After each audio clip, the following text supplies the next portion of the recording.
This July 24th edition of the MLB Gambling Podcast on the Sports Gambling Podcast Network is brought to you by our Patreon.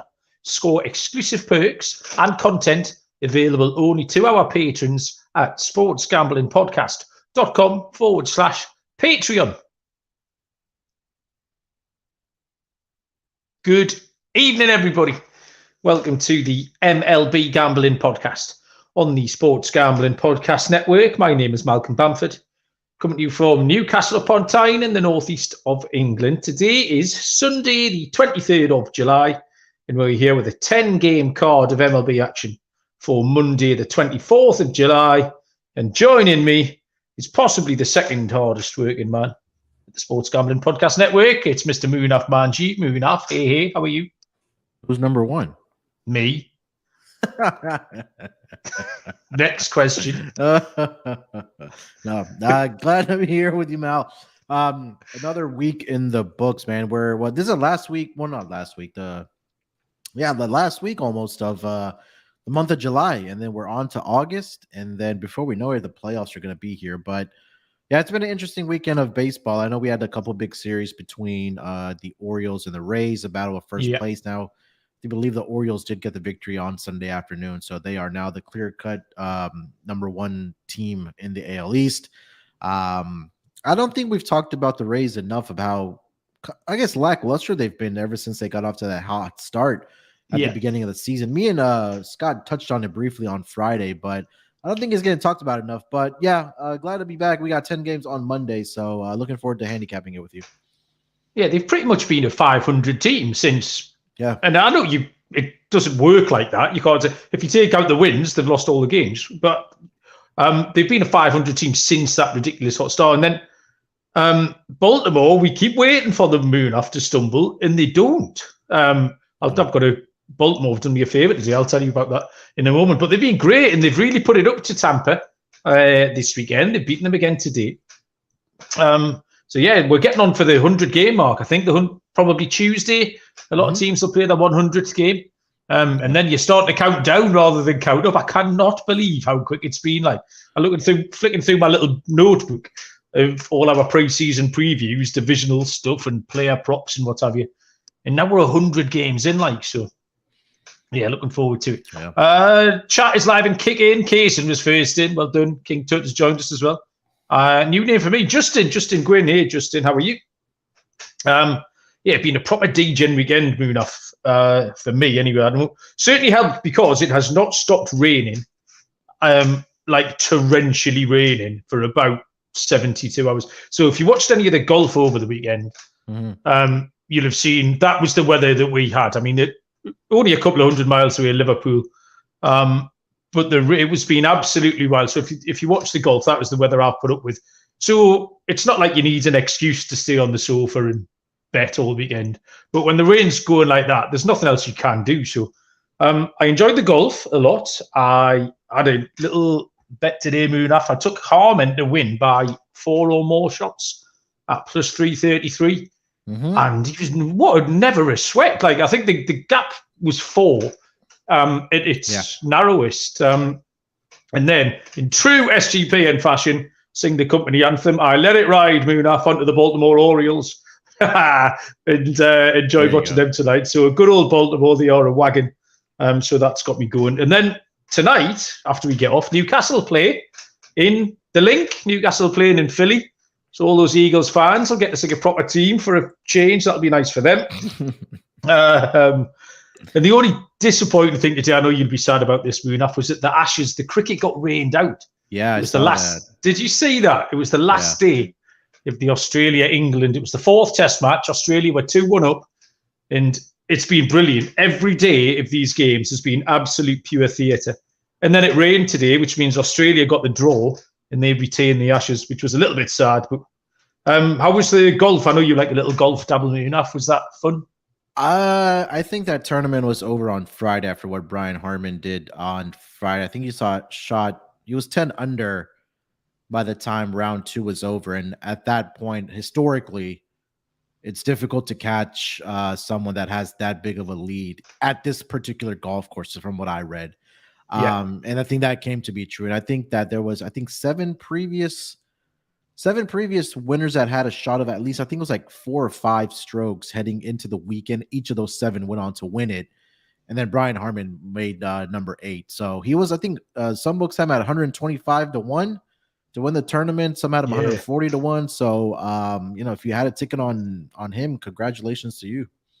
I mean, that's a big price as well, because it's not like he's an afterthought. He's world ranked 23 or 26 or something. So, I mean, there was more than 22 players ahead of him on the list in the betting. But I think because the course was so soft today and all he did was maneuver himself around, he sort of couldn't run out into all the shit because the wet ground just kept him where he needed to be. He plotted his way around. So it was a pretty sweat-free win. I will reinvest some of that on Newcastle tonight. I'll try and make a pick later on. Alfred's joined us as well. Evening, Alfred. How are you? Okay, so we've got 10 games tomorrow. The usual Sunday night issues with lines. It's not as bad actually tonight. We've got 7 out of 10 on the board, and 5 or 6 of them have got totals. And we've only got 1 game where we're completely devoid of pitches, so we can handicap more than enough to be getting on with anyway. Let me tell you first about. You need to wage war against corporate gambling. Sign up for the SGPN Patreon page. Tons of exclusive content, contests, and merch just for our patrons. Plus a monthly SGP Stories podcast, an ad-free, uncensored show highlighting the best stories from decades of being DJs. There's even a Discord channel just for the patrons. The Sports Gambling Podcast Patreon is a great way to score exclusive perks and support SGPN. So head to sportsgamblingpodcast.com/Patreon. That's sportsgamblingpodcast.com/Patreon. Okay, we will start with, let's make sure I got that right. I've got 1 page with today's scores on, and I've got 1 page with tomorrow's games on. Okay, so there's a 1 day game tomorrow. Mm-hmm. I don't normally have that on a Monday. It's a 1:10 Eastern first pitch. It's the San Francisco Giants and the Detroit Tigers. We have no officially TBD for San Francisco. We both had Ross Stripling listed most of the day. And I don't know if that was ever official or if that was just us. And then Tarek Skubal, left-handed pitcher, is official for Detroit. No lines as a result of that. If it is Stripling, he is 0-3 on the year, 5.92 ERA. And we know it's been sort of long relief used in these bullpen days that the Giants were having success with going back a month or so, but kind of stopped that. The luck ran out a little bit on that. He had a good start last time at Cincinnati, and the fact he pitched so well meant he actually got some length. I think he was on a pitch count, but he got through the batters really quickly. He didn't walk anybody and only allowed 4 hits, which meant he got 6 innings into that game. He's pitched twice at Detroit in his career, 8 innings.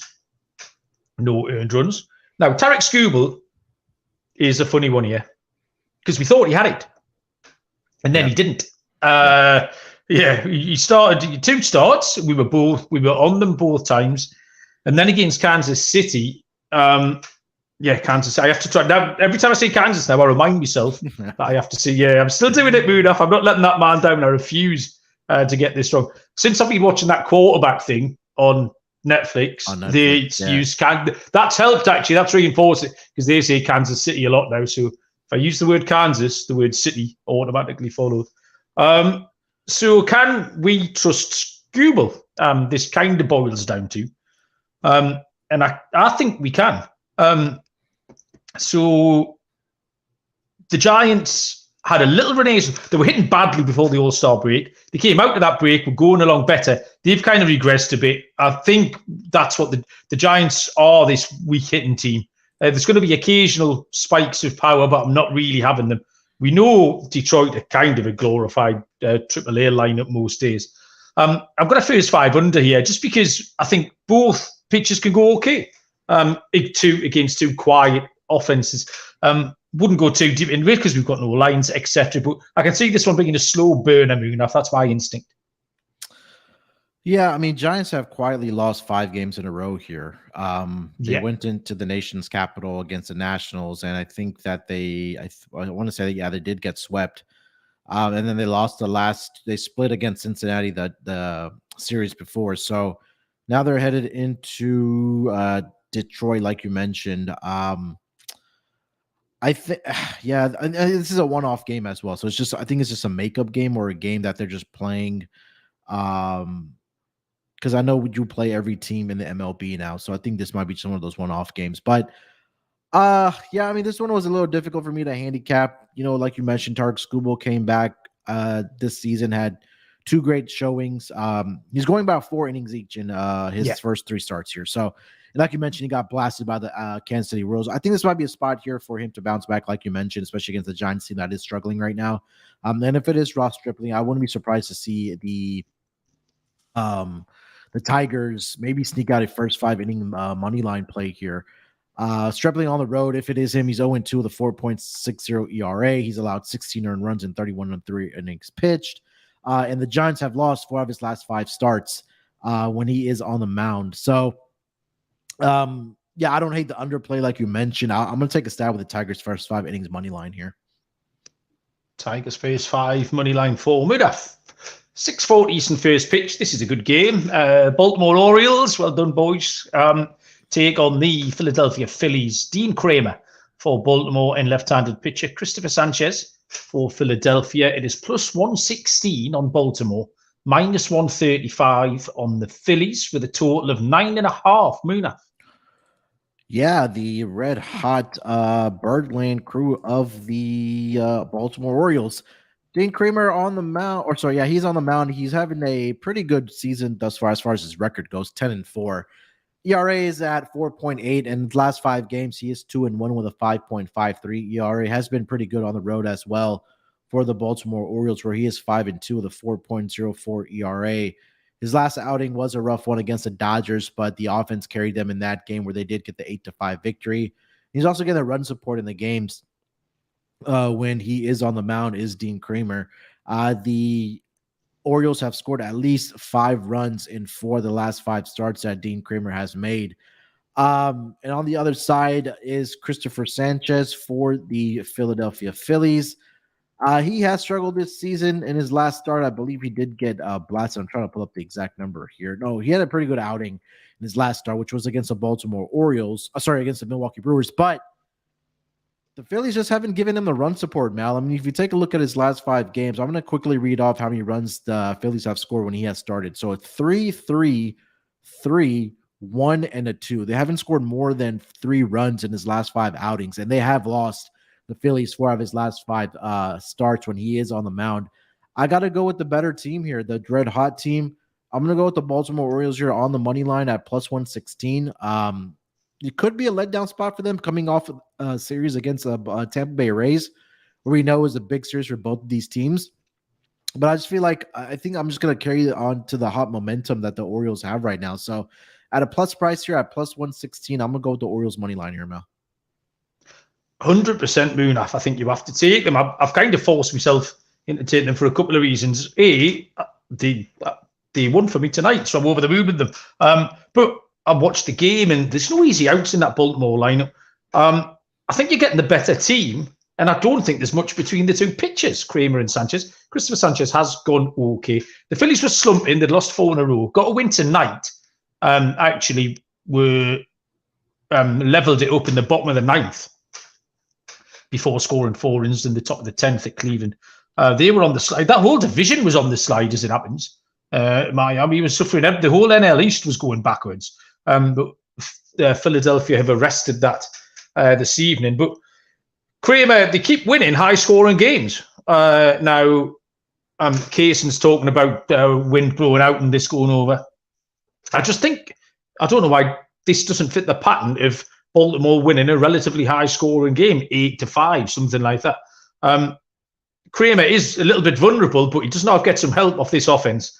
Sanchez is okay, but I just think Baltimore are absolutely rolling at the moment.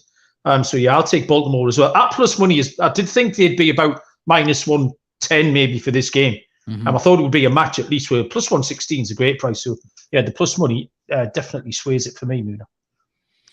Next up. Oh, yes. No, go ahead. You're right.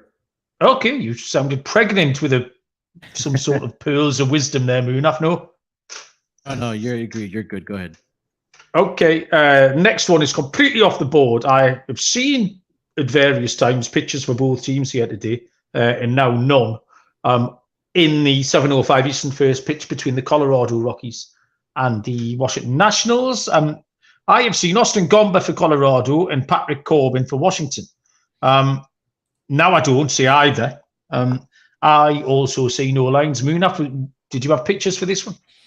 No, both pitchers are TBD right now. No lines on the board either for this game. So if it is both left-handed pitching or pitching matchup here, I don't know. I'll probably lean towards an over, but again, without knowing the pitchers, I don't trust Austin Gomber. Patrick Corbin has been okay this season. He's kind of been up and down, but Rocky's coming off of the sweep against the Miami Marlins in crazy fashion. So, yeah, no official lines, no pitchers, so I can't really give a handicap here. Yeah, exactly the same. I quite enjoyed handicapping Gomber v Corbin, but it turns out that was entirely futile. So we will move on to something we can handicap. These two have been listed all day. The Kansas City Royals and the Cleveland Guardians, 7:10 Eastern first pitch. Two left-handed pitchers are Ryan Yarbrough for KC, and for Cleveland, it is Logan Allen. Ryan and Yarbrough, lines, plus 160. Kansas City Royals, minus 188 on Cleveland, total of 8.5. Ryan Yarbrough is 2-5 on the year with a 5.21 ERA.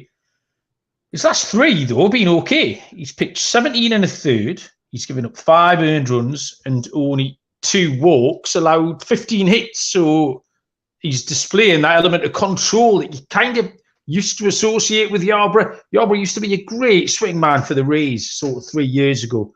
And he's displayed that control lately. Also picked up a couple of wins at Cleveland, where he pitched 6 innings and got 1 earned run. And at Oakland as well. The totals in those 3 games, his last 3 starts, have been 5-5 and 6. Game totals 5-5 and 6. And this is an exact comp game. Munaf. Logan Allen, 3 straight scoreless. He's 4-2 on the year, 3.21 ERA. Albeit short start, he eventually pitched long enough to pick up a win in his last start, which is positive. Cleveland won all 5 of those starts as well, scoring 48 runs. So he's getting a lot of help here. Left-handed pitching stats is nothing much in it. Kansas City hitting 244, Cleveland hitting 241. This is your standard Cleveland handicap. Cleveland will win, and it'll go under. They'll win 4-1, something like that. First 5 unders will play as well, because I think Yarbrough can keep it going, especially against Cleveland, who just allow pitchers to get away with stuff. They'll allow Yarbrough just to nibble around. So first 5 under, a full game under. Cleveland will win, but the minus 188. So I'd be looking to play one of the totals, Muna. Yeah, the Guardians have won. Let's see here. 1, 2, 3, 4, 5, 6, 7 straight starts when Logan Allen is on the mound for them. Like you mentioned, he is a left-handed pitcher, and at least over the last 2 weeks, the Royals, over the last month, I should say, and let me refresh this because my date is not up to date. This is only until July 20th. Let's see here. Let's go back the last 30 days against left-handed pitching. The Kansas City Royals are number 3 in team strikeout percentage, the 3rd highest against left-handed pitching. So if you're a strikeout, prop player, you might want to take a look at Logan Allen's strikeout prop tomorrow when that number does come out. And historically, the Kansas City Royals have struggled against left-handed pitching, and I think that has continued to be true at least over the last month as well. Team batting average against left-handed pitching, they are number 20 at 250 WRC plus. A set that I like looking at, number 25 over the last month against left-handed pitching on base percentage. Number 19 slugging against left-handed pitching. They are number 24. So, we talk about teams that need to pick up victories against some of the lesser teams in their divisions. This is an opportunity for the Guardians with Logan Allen on the mound, with the amount of games, like I mentioned, that won in a row with him on the mound. I'll take a stab here with the Cleveland Guardians run line here. You should get that at plus money, around plus 105 right now, currently over on DraftKings. So minus 1.5, plus 105 for me for the Guardians against the Royals in this first game. I think Emmanuel Classier blew the save tonight for Cleveland, which was bad news for my fantasy team. Come on, Emmanuel, get it together. Underdog Fantasy. The NFL season is right around the corner. Underdog Pick'em is a great way to get down on a ton of NFL player props and is available in a ton of markets, plus plenty of opportunities to win in their daily MLB contests. And of course, make sure to enter Best Ball Mania 4, where first place gets $1 million. Head to underdogfantasy.com, use the promo code SGPN for a 100% deposit bonus up to $100. That's underdogfantasy.com, promo code SGPN. 7:40 Eastern first pitch is the Seattle Mariners at the Minnesota Twins. It is Luis Castillo for Seattle and Kenta Maeda for Minnesota. And it is a match on the books, minus 110 each of two, with a total of 7.5. Luis Castillo, 6-7. 394 ERA? Can't read me on writing. 304. 304. I thought that's what it said, and that just sounded too low. That's right. I just added 90 points on with my own volition. Sorry, Luis. He's been mediocre. That number doesn't sound mediocre, does it, Munaf? It really doesn't blow my skirt up, does Luis Castillo. He's given up multi-home runs in 4 of his last 5 games, and they've really been costing him. So if you want the Minnesota bat tomorrow, try and find one of them. Kirilloff's been okay lately. There's a possibility. His whip's really good, but if you can't keep it in the yard, that is a problem. His ERA is worse on the road than at home, but he's given up fewer homers. That homer problem seems to be at home as it goes. I think he can keep Minnesota in check here. Maeda's numbers are okay, but it's really hard to establish a pattern with Maeda. He's just all over the place. You look at, is he walking too many? Well, it's 0, then 4, then 0, then 3. And it's the same with sort of homers, strikeouts. You can't really pin him down. I found this really hard. I handicapped these this afternoon, Munaf, without any lines, and found it really hard to split them. And then the lines come out, and it's minus 110 each of two. So that did vindicate me in a way that the bookies are in the same boat as me. I have found a prop to play. So, and it's Luis Castillo, a strikeout. So I'm going to take the under. He's only struck out 3 on his last 2 road starts. The number will be around 6, I reckon. It'll be a half a strikeout, either side of 6. You could maybe give me your thoughts on that, what that line might be, Munaf. In Minnesota, don't strike out either. They're 30th in strikeouts. So too hard for me to pick a side. Too hard for me to pick a total. It's a low total. They're always tricky anyway. So I think I'll take Castillo. I rarely head down this avenue. But Castillo under on the Ks, assuming Munaf, it'll be somewhere around 6. What do you think? Yeah, I'll probably guess maybe a 6.5 would probably be the number for his strikeouts. Smash the under. His last start was actually against his Twins team at home, where he had 11 strikeouts in that game. And it's concerning that he pitches in a pitcher's ballpark in Seattle, and he's still giving up home runs at home in Seattle. But his last start, like I mentioned, was against the Twins. 6 innings. He gave up 3 earned runs, 6 hits, like I mentioned, 2 home runs in that game, 11 strikeouts. And it's really hard to, like you mentioned, to handicap what you're going to get from Kenton Maeda, because last 5 games, he's 2-1 with a 2.73 ERA. He's only allowed 8 earned runs in 26 1/3 innings pitched. And at Target Field in Minnesota is where he's gotten into trouble, where he has a 1-2 record with an 8.44 ERA. It was really hard to split between these 2 pitchers and these 2 teams. I think my more favorite play in this game might just turn out to be the under. If you're able to find an 8, I know it's currently set 7.5. If that number does get to 8, I will look at the under between these two teams. Minnesota this season and historically, at least over the last couple of seasons, have just been an under team. They don't score very many runs. So, yeah, lean towards the Mariners, but I think my more favorite play will be the under in this game. 8-10 Eastern first pitch. The Texas Rangers and the Houston Astros are handicapped 2 entirely different pitchers for this Munaf, and then they switched them round to John Gray for Texas and Brandon Bielak for Houston. -120 for the Rangers, even money for Houston. I haven't seen a total on this Munaf, but yeah, it's a Texas derby. So what have you got?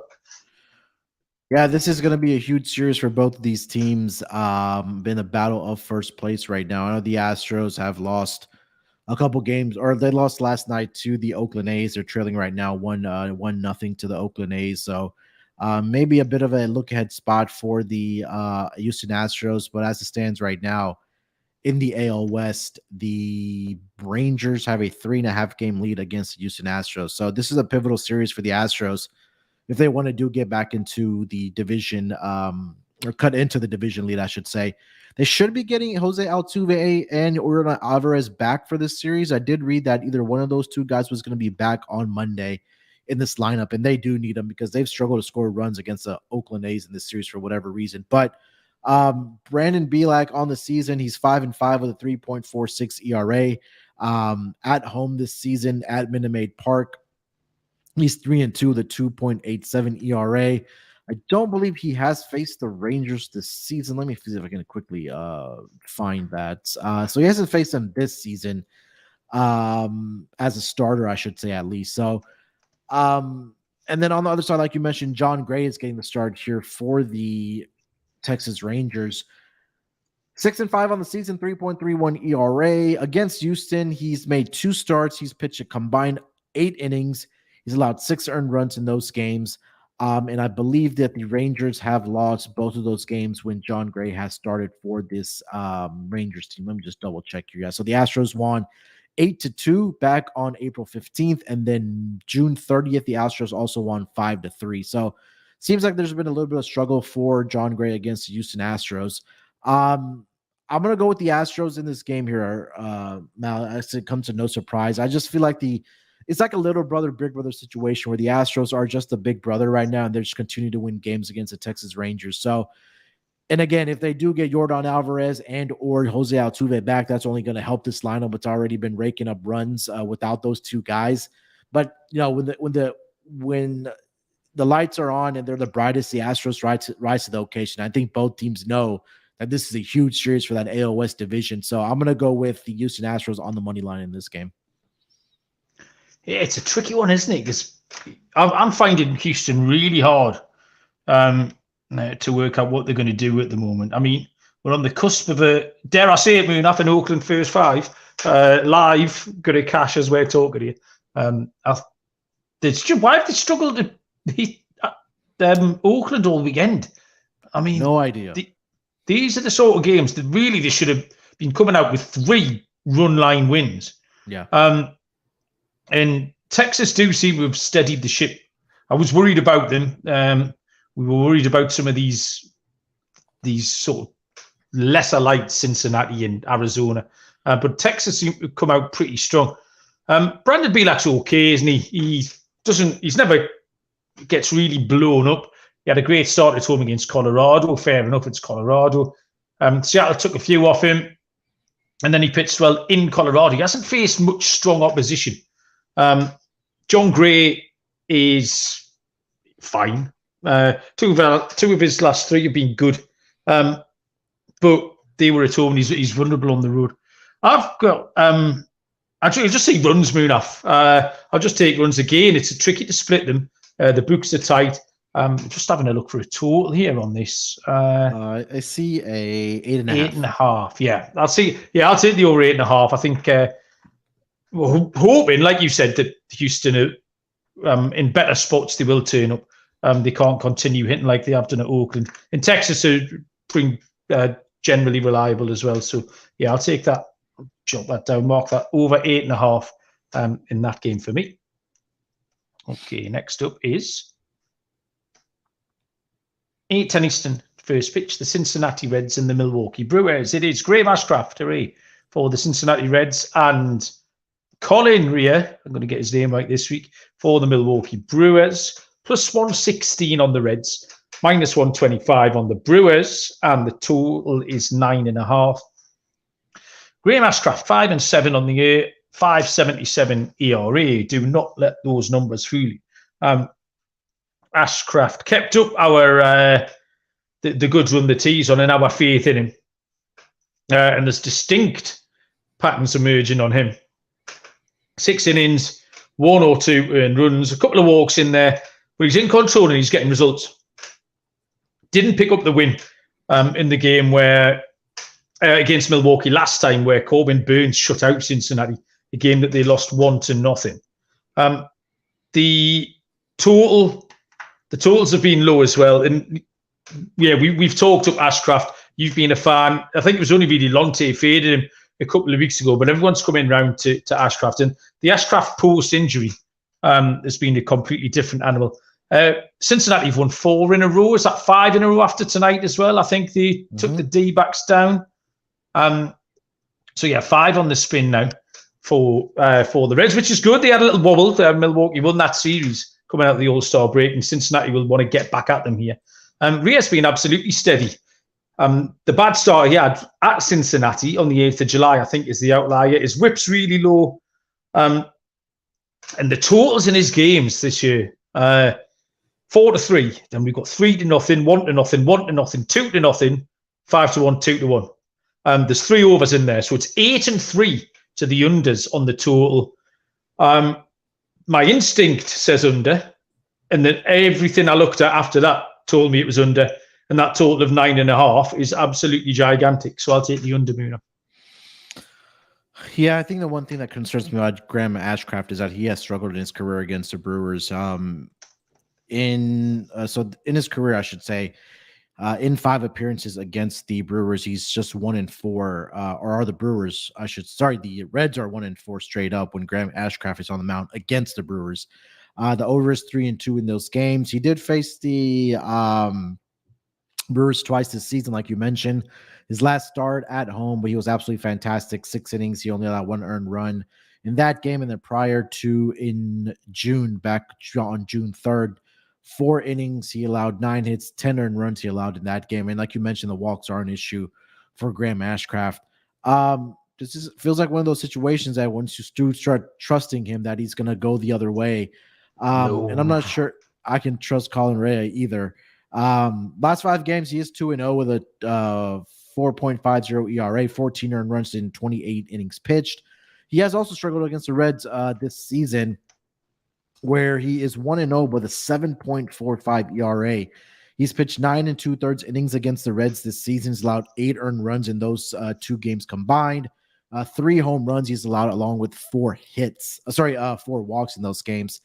But despite that, he is 4-0 in his career against the Milwaukee Brewers. Against the Cincinnati Reds. This was just so hard for me to handicap, Mal. And the lines are kind of indicative of it as well. I think they're just giving the edge to the Brewers right now just because they are at home.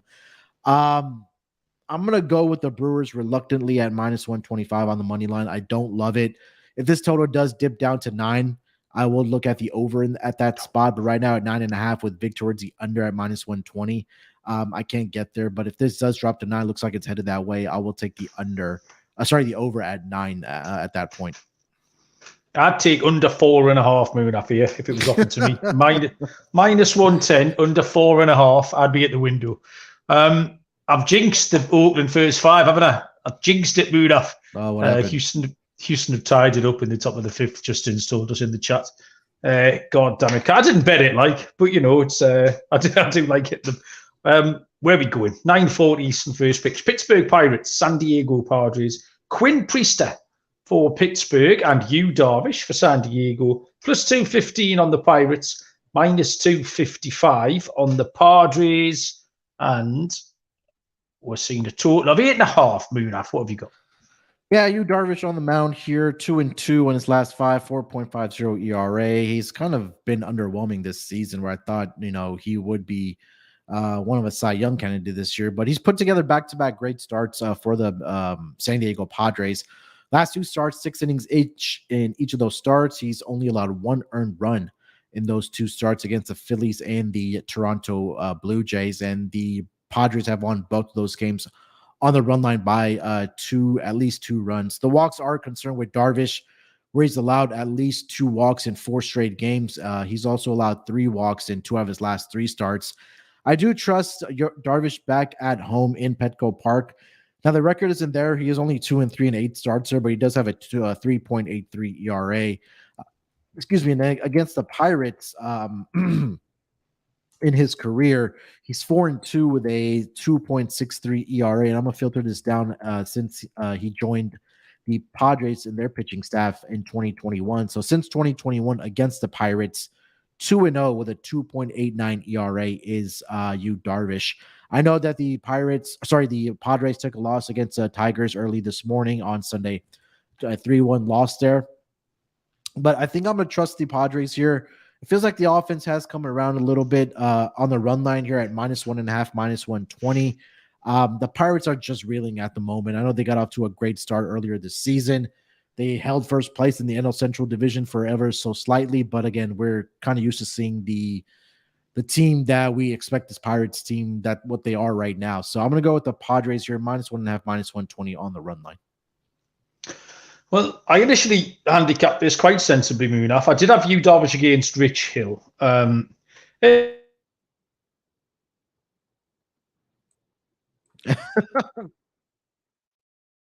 them. Anyone back the Padres shouldn't be allowed money. They very well might win. I'm not saying they won't win.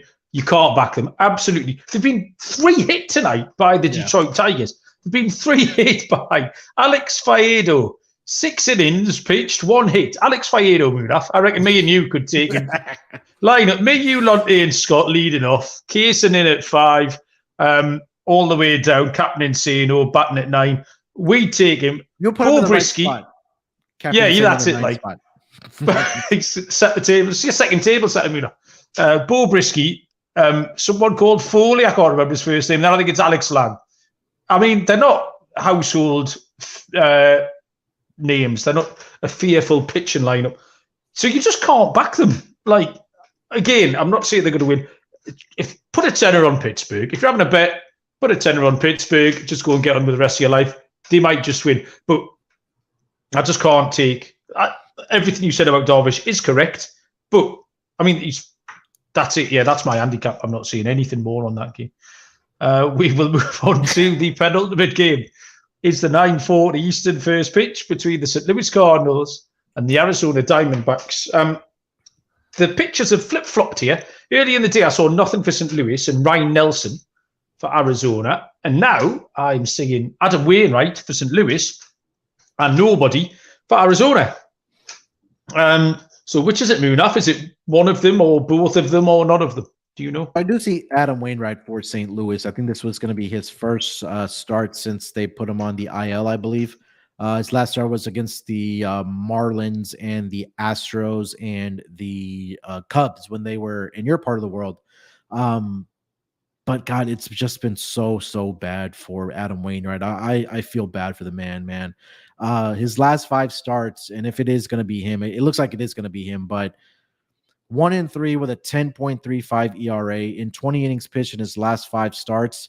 He allowed 23 earned runs, 39 hits in 20 innings pitched by Adam Wainwright. I'm not sure if he's fixed the mechanics or the issues or whatever was going on with him with this time off. And if it is Ryan Nelson starting for the Arizona Diamondbacks, I could only look towards the over in this matchup because we've talked about it on the podcast that Ryan Nelson's home and road splits are absolutely, it's mind-boggling. At home, 2-4 with an 8.08 ERA, Mal.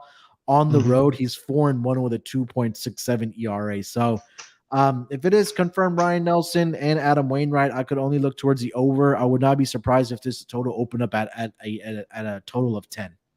And I would still take the over. Yeah, we mentioned this before we started recording, Munaf, just because when we try and establish which pitches we're seeing. And we both just had over written down in great big letters. I've got Adam Wainwright. The handicap I've got next to him is the word nope in big letters. Didn't need to go much further. And Nelson's a bit of a head scratch. He was excellent at Braves last time as well. I think we handicapped him to get shellacked against the Braves. And he's gone up against the best hitting team in MLB and more than held his own. That's got to be good for his confidence as well, I think. But it's really hard to back Arizona at the moment. I watched St. Louis a lot this weekend. They had 2 baseball games against the Cubbies. And the umpire cost me the other night. I was having a bit of a whinge in the Slack channel. Brutal. Yeah, I'm talking through my pocket a little bit, but there was 2 calls he missed that he called strikes. The first one was maybe an inch outside. Second one was a good 3 inches outside. It was Alec Burleson who then chirped away and got tossed. But the same umpire did the same thing on Saturday night as well, and he looked quite pleased with himself. The umpire. I wasn't thrilled about that. He seemed to be like he was thriving on the. He was waiting for St. Louis to have a go at him. I think the manager got thrown, didn't he? Marmol got chucked as well. So they cost me. The umps cost me some money. But St. Louis did look like they had some runs in them. Was what I was trying to get at. So runs everywhere. Yeah, runs off Wainwright. St. Louis have some. Nelson gives them up at home. If we do get a 10, I'll still be happy to take it. So yeah, we'll take the overs wherever we get to there. Last game we can price up fully is a 10-10 Cowboy time Eastern first pitch between the Toronto Blue Jays and the LA Dodgers. Jose Barrios for Toronto and Michael Grove for the LA Dodgers. Lines plus 110 Toronto, minus 130 on the Dodgers, and a total of 9. Jose Barrios 8-7 on the year, 3.39 ERA.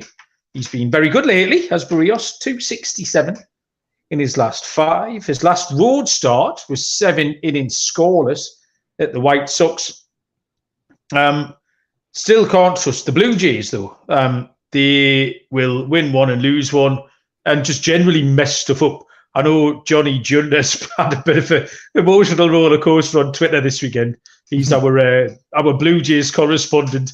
At various times, he's been happy, sad, suicidal, over the moon, and just generally defeated by this Toronto Blue Jays team. Grove is going one good, one bad. The Dodgers have won 4 of his last 5 starts, and they are flying. If you want to take the Dodgers here, it's because of what they're doing with a bat. It's not because of the presence of Michael Grove. They're 29-16 at home. They're 8-2 in the last 10. They're hitting, but I don't want Grove. And I don't want Barrios, which leads me to a total. And I just think runs. I think we'll see some runs here, Muna. Dodgers are hitting well, and Grove will give up a few. So 9 seems reasonable, and I'll take the over, please. Yeah, Dodgers have the bats have. I don't say have woken up, but they've been absolutely been firing on all cylinders, especially in the matchup against the Texas Rangers this weekend. And I think they can carry that into this series against the Toronto Blue Jays. I'm trying to find out exactly, or trying to see how many runs they've exactly been putting up over the last couple games here. So they took an 8-4 loss today against the Rangers, but that number went over. All 3 games this weekend in the Rangers series all flew over the total. 11-5. They put up 16 in the Saturday night game. Going back to the Orioles series, 6-10-5. So the bats have been really strong for the LA Dodgers. Now their division lead has grown to 4 games over the Arizona Diamondbacks. Toronto has, like you mentioned, Johnny's probably been having a heart attack every other night with his team because you can't just figure out what they want to do or what this team is about. I mean, at times they look like they're a very competent team, but at times it make you scratch your head. So I'm just going to ride here with the over with you. I just think that, the Toronto Blue Jays are capable of putting up runs as well as the Dodgers. And I don't trust Jose Barrios. I know he's been pretty solid over his last 5 starts where he only has a 2.67 ERA.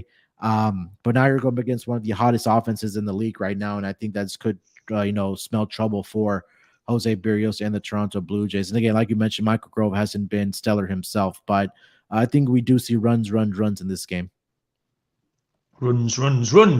Apparently Kaysen was on the bad beat as well with the Cardinals the other night. Sorry, Kaysen. And Jay Millie has joined us for the Locks and Dogs. last 5 minutes. Right, Munaf, we've made it through to the end of 10 games. I'll lead off because I know you normally haven't picked yours. So, look, this is easy, Munaf. I've already said I would go to the window and back Cincinnati and Milwaukee under 4.5. Luckily, I don't have to because the price is up at 9.5. So the under for me is my lock. Absolutely delighted with that. And for my dog, you cannot see past Baltimore, plus 116. Yeah.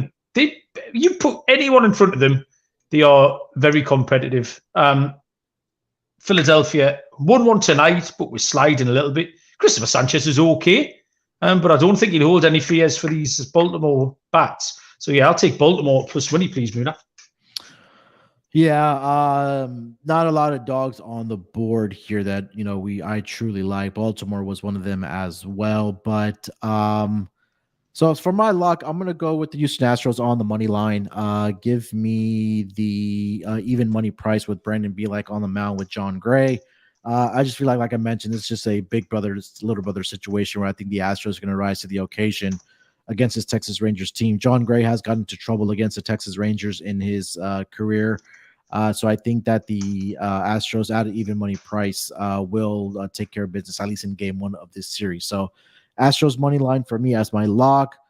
For my dog, again, definitely shop around. I do see a plus 110. I'm going to take the Cleveland Guardians run line here, minus 1.5.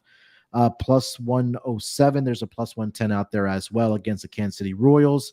Like I mentioned, that the Cleveland Guardians have just been absolutely fantastic when Logan Allen is on the mound. I believe they've won, I mentioned, 7 or 8 straight starts when he is on the mound, and a lot of those games have been by multiple runs. And him being a left-handed pitcher, going up against a Kansas City Royals team that has not done very well against left-handed pitching thus far this season.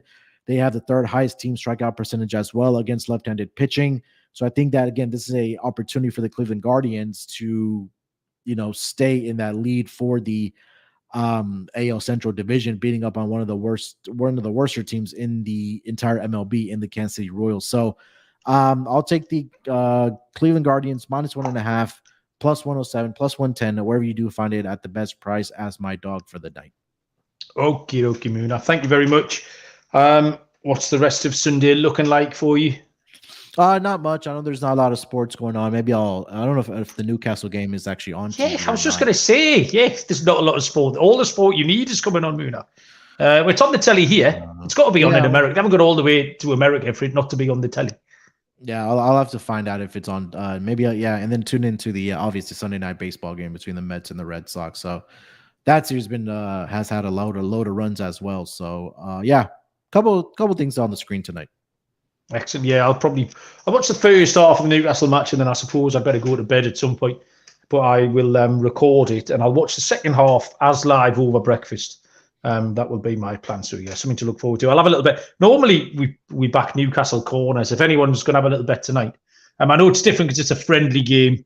So maybe first half corners, because they'll probably make 7 or 8 substitutions at halftime.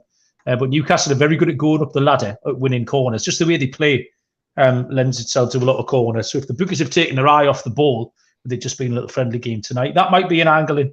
But thank you very much, Munaf. Thanks everyone who joined us and said hello in the chat. We do appreciate it. If you're just listening back as well, come and say hello. We do. It makes my day when I see all the smiley, happy people in there.